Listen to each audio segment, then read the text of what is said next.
Hi, I'm Angie. I've had many requests for my apple pie recipe, and it's not so much a recipe as a method, so even though it's quick and easy, I thought I'd show it to you anyway. I like to use a variety of different apples in my pie because each type of apple has a different characteristic. So the Granny Smith apple is nice and tart and holds its shape well, and the McIntosh has a really good flavor and cooks down a little bit. And I also like Golden Delicious apples, so I just like to use a mix of what I have in the crisper. So to prepare the apples, obviously you have to peel them, and there's lots of different methods for doing that quickly and easily. And you can check out my blog for more information on that. But once you have them peeled and ready to go, you need to slice them up. So you have different options. One method is to cut it in half and use a melon baller to scoop out the middle. And I've got a video on that little tip. And then I just cut out the little stem pieces. So that takes a little bit of time.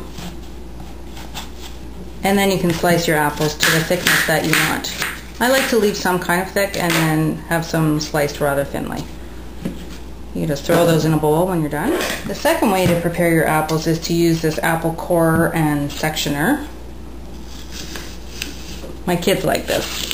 So you push it over the center of the apple like that and push down. So the only problem with this is that it's not a perfect cut. Sometimes you'll get a little bit of the core in the middle just like that, which I don't like to bite into that into my pie. So I'll just have to trim that out by hand. And if you're really pressed for time, a really fast and easy way to do it is just use a knife and cut the four sides off the core. This goes really quickly, and then you can just slice your apple sections from there. The only problem with this is that you do get a little bit of waste on the core, but if you're in a hurry and you're doing lots of pies or lots of apples, it's worth it. So once I've got my prepared apples, then I like to overfill my apple pie and have lots of apples in there, so I use about 6 to 8 medium to large apples. And have them all sliced up. If you have a little tiny piece of peel like that, it doesn't matter, it'll just cook down. So then to make the filling, all I do is add some white granulated sugar. We don't like it too sweet, so I use about 1/3 of a cup. 1/4 to 1/3 of a cup. See, just by eyeballing it, that looks like enough to me, and that's how much is left. So maybe 1/4 cup. And the cinnamon flavor with the apples is the best part, so I use a couple teaspoons of cinnamon. I like it pretty cinnamony. About 1½ teaspoons. Then I just mix that up and just let it sit while I prepare the pastry. You can check out my video on making homemade pie pastry. It's just the Crisco recipe, and that's the one I like the best. Works every time. So I'll just put that aside while I prepare the crust. Okay, once I get the pastry in the pie plate, and I like to use a glass pie dish, I just find that it browns nicer. Get that, it doesn't matter about the edges because you'll finish that later. Then I just pile in the apples.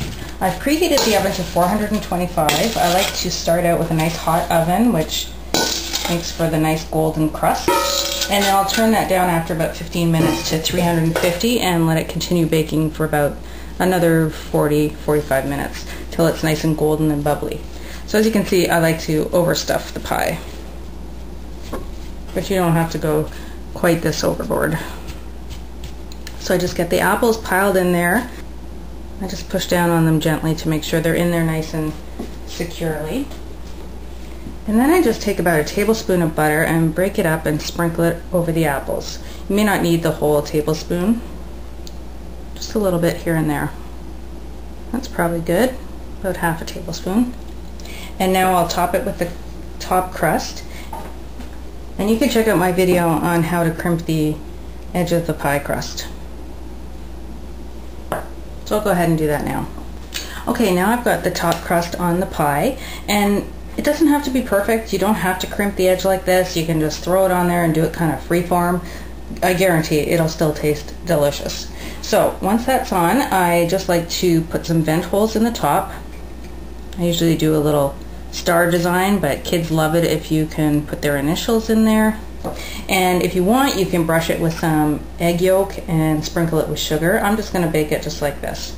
So I'm going to pop this in the oven at 425 for 15 minutes and then reduce the temperature to 350 for another 40 to 45 minutes. And when you have this many apples in there, it might bubble over. I like to put the pie plate directly on the oven rack. So if you're worried about your oven, you could put a piece of tin foil underneath on the next rack down, or a cookie sheet underneath with some tin foil on it to catch any drippings. So I'll show this to you in about 45 minutes. Okay, it's been about 50 minutes and the pie is done. It did leak out a little bit in the oven. It smells really good. So that's how I make my apple pie. Thanks for watching, and I hope you'll try some homemade apple pie.